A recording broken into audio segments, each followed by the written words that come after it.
Kani gade ka pati CCTV, bat pidang pek yaki kubor baman kasngi.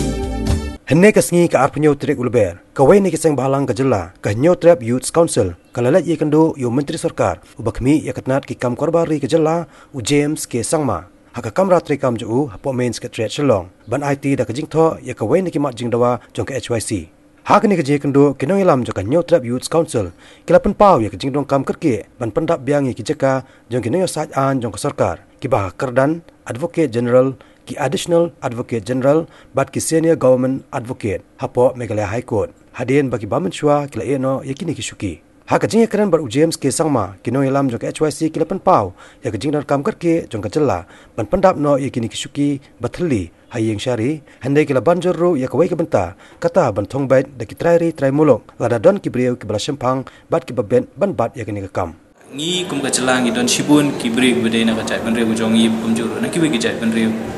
ki bari ki nong song snong jong ka JYLLA ka jong ngi ki bala long qualified ki bala don experience bat ki bala long ban kot cha ka post bala ba chatung kum AG bat AAG jong ka JYLLA ka jong ngi ti abangi don ki brieu la jong